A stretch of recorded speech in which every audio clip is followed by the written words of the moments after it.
មនុស្សភាគច្រើនតែងតែផឹកកាហ្វេជារៀងរាល់ព្រឹកមុនពេលពួកគេអាចបំពេញការងាររៀងៗខ្លួនហើយក្នុងនោះក៏មានខ្ញុំម្នាក់ផងដែរបងប្អូនជាច្រើនចូលចិត្តផឹកកាហ្វេមានអ្នកខ្លះផឹកមួយថ្ងៃ2ទៅ3កែវឯណោះក៏មានអ្នកទាំងអស់គ្នាធ្លាប់ដឹងទេថាកាហ្វេដែលយើងកំពុងផឹករាល់ថ្ងៃហ្នឹងវាមានប្រវត្តិជាង1200ឆ្នាំមកហើយកាហ្វេបានចាប់ផ្ដើមពីការរកឃើញដ៏ចៃដន្យរបស់អ្នកកងវាលពពែម្នាក់ហើយវាបានឆ្លងកាត់រឿងជាច្រើនមុននឹងវាក្លាយជាភេសជ្ជៈដ៏ពេញនិយមបំផុតទី2នៅលើពិភពលោកបន្ទាប់ពីទឹកស្អាតអូខេសួស្តីបងប្អូនទាំងអស់គ្នាស្វាគមន៍មកកាន់ The Curious Mind ហើយថ្ងៃនេះយើងនឹងធ្វើដំណើរត្រឡប់ទៅអតីតកាលដើម្បីស្វែងយល់ពីប្រវត្តិដ៏អស្ចារ្យរបស់កាហ្វេអញ្ចឹងចង់ដឹងថាកាហ្វេមានកំណើតមកពីណាកុំភ្លេចតាមដានវីដេអូនេះឲ្យដល់ចប់ទាំងអស់គ្នា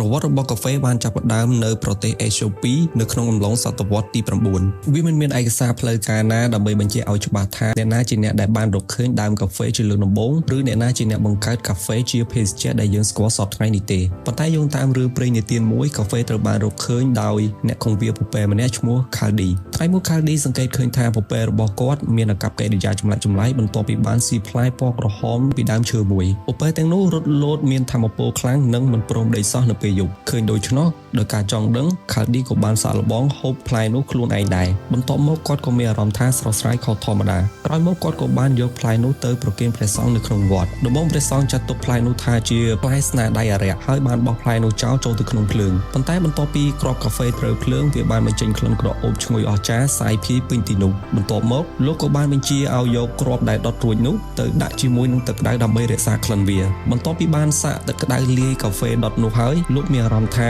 សន្តិភាពកក់ក្តៅនិងស្ងប់ស្ងាត់មិនត្រឹមតែប៉ុណ្ណោះឥទ្ធិពលរបស់វាបានជួយឲ្យលោកមិនងងុយនិងអាចពិភាក្សាគ្នាអំពីរឿងសំខាន់ៗបានយូរជាងមុននៅពេលយប់ផងដែរបន្ទាប់មកព្រះសង្ឃបានចែករំលែកការរកឃើញនេះទៅព្រះសង្ឃដទៃទៀតនៅក្នុងវត្តហើយចំណេះដឹងអំពីផ្លែកាហ្វេផ្ដល់ថាមពលក៏ចាប់ផ្ដើមរីករាលដាលពេលនោះហើយដែលគេចាត់ទុកថាជាកំណើតនៃភេសជ្ជៈកាហ្វេតែទោះជាយ៉ាងណាអ្នកប្រវត្តិសាស្ត្រជាច្រើនបានយល់ថានេះគ្រាន់តែជារឿងព្រេងនិទានប៉ុណ្ណោះព្រោះมันមានភស្តុតាងច្បាស់លាស់ទោះបីកាហ្វេមានដើមកំណើតនៅប្រទេសអេត្យូពីក៏ដោយប៉ុន្តែវាបានពេញនិយមនៅប្រទេសយេម៉ែនរហូតមានការចាប់ផ្ដើមដាំនិងផលិតកាហ្វេជាលក្ខណៈពាណិជ្ជកម្មនៅទីនោះទៀតផងបន្ទាប់មកនៅសតវត្សទី15កាហ្វេបានក្លាយជាភេសជ្ជៈពេញនិយមសម្រាប់ព្រះសង្ឃសូហ្វីដោយលោកឆាន់វាដើម្បីជួយឲ្យលោកនៅតែភ្ញាក់មិនងងុយពេញមួយយប់សម្រាប់ការអធិដ្ឋាននិងសមាធិរបស់លោកមិនយូរប៉ុន្មានកាហ្វេក៏បានរីកសាយភាយក្លាយជាភេសជ្ជៈដ៏ពេញនិយមនៅទូទាំងទ្វីបអារ៉ាប់ទាំងមូលបងប្អូនធ្លាប់ឮពាក្យកាហ្វេម៉ូកាទេពាក្យម៉ូកាដែលយើងស្គាល់សពថ្ងៃដែលវាមានឈ្មោះនៃរសជាតិកាហ្វេមួយប្រភេទនៅក្នុងហាងកាហ្វេនោះវាបានមកពីឈ្មោះកំពង់ផែមួយនៅប្រទេសយេម៉ែនដែលកំពង់ផែនោះបានក្លាយជាមជ្ឈមណ្ឌលនាំចេញកាហ្វេដ៏ធំបំផុតផងដែរ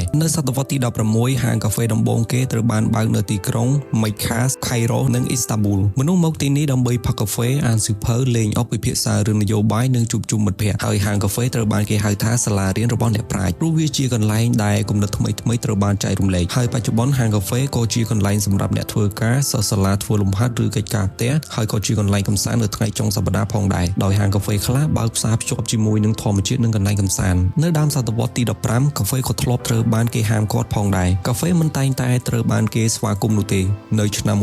1511នៅទីក្រុងម៉េកាអាជ្ញាធរបានហាមផឹកកាហ្វេព្រោះពួកគេភ័យថាការជួបជុំក្នុងហាងកាហ្វេអាចបង្កឲ្យមានការបះបោរប៉ុន្តែការហាមឃាត់នេះមិនបានយូរទេមនុស្សនៅតែបន្តផឹកវាហើយកាហ្វេកាន់តែពេញនិយមថែមទៀតរហូតមកដល់សតវត្សទី17អ្នកជំនួញបាននាំកាហ្វេទៅដល់អ៊ីតាលីបារាំងអង់គ្លេសនិងហូឡង់ដំបូងមនុស្សមួយចំនួនហៅវាថាភេសជ្ជៈរបស់អារក្សដោយសារតែវាមកពីប្រភពអ៊ីស្លាមប៉ុន្តែបន្ទាប់ពីសម្ដេចប៉ាបក្លេមិនទី8បានភ្លក្សកាហ្វេព្រះអង្គមានបន្ទូលថាវាមានរសជាតិឆ្ងាញ់ណាស់ក្រោយមកកាហ្វេកាន់តែល្បីនិងត្រូវបានទទួលស្គាល់ទូទាំងអឺរ៉ុបនៅអង់គ្លេសហាងកាហ្វេត្រូវបានគេហៅថា Penny University ឬក៏សាកលវិទ្យាល័យកាក់ដោយសារតែនៅពេលនោះគ្រាន់តែចំណាយប្រាក់មួយកាក់មនុស្សអាចចូលទៅស្ដាប់និងរៀនសូត្រពីការពិភាក្សាពីវិទ្យាសាស្ត្រសេដ្ឋកិច្ចទស្សនវិជ្ជានិងនយោបាយអ្នកវិទ្យាសាស្ត្រអ្នកនិពន្ធនិងអ្នកជំនួញជាច្រើនបានជួបជុំគ្នានៅទីនោះសូម្បីតែក្រុមហ៊ុនធំៗនិងគ្រឹះស្ថានហិរញ្ញវត្ថុខ្លះក៏មានដើមកំណើតពីហាងកាហ្វេផងដែរនៅចុងសតវត្សទី17កាហ្វេត្រូវបានជនជាតិហូឡង់យកដើមទៅដាំនៅកោះចាវ៉ាក្នុងប្រទេសឥណ្ឌូនេស៊ីក្នុងកំឡុងពេលប្រទេសហូឡង់ដាក់អាណានិគមលើប្រទេសឥណ្ឌូនេស៊ី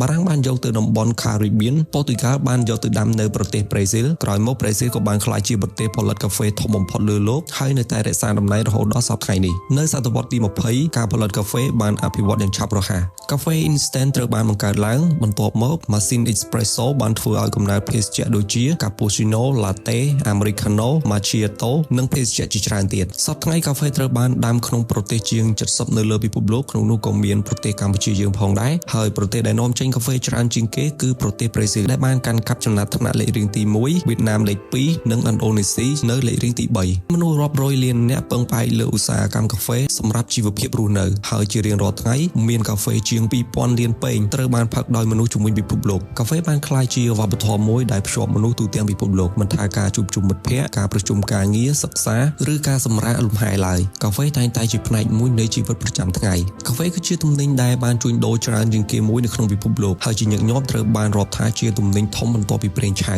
ហើយកាហ្វេមាន4ប្រភេទសំខាន់ដោយទី1មានឈ្មោះថា Arabica ទី2 Robusta ទី3 Liberica និងទី4 Excelsa ដូច្នេះរាល់ពែងកាហ្វេដែលអ្នកទាំងអស់គ្នាផឹកវាមិនមែនគ្រាន់តែជាភេសជ្ជៈមួយពែងប៉ុណ្ណោះទេតែវាគឺជារឿងរ៉ាវដែលបានឆ្លងកាត់រឿងជាច្រើនជាង 1000 ឆ្នាំនៃការរុករកពាណិជ្ជកម្មវប្បធម៌និងការផ្លាស់ប្ដូរពិភពលោកអូខេអញ្ចឹងវីដេអូនេះបានឈានមកដល់ទីបញ្ចប់ហើយសម្រាប់បងប្អូនវិញថាបងប្អូនញ៉ាំកាហ្វេប៉ុន្មានកែវក្នុងមួយថ្ងៃដែរជួយ comment ប្រាប់ admin នៅក្នុង comment ខាងក្រោមផងហើយបើបងប្អូនចូលចិត្តវីដេអូបែបនេះកុំភ្លេចចុច like subscribe និងបើក notification ដើម្បីកុំឲ្យខកខានវីដេអូថ្មីៗរបស់ The Curious Mind សូមអរគុណសម្រាប់ការចូលទស្សនាហើយជួបគ្នានៅវីដេអូបន្ទាប់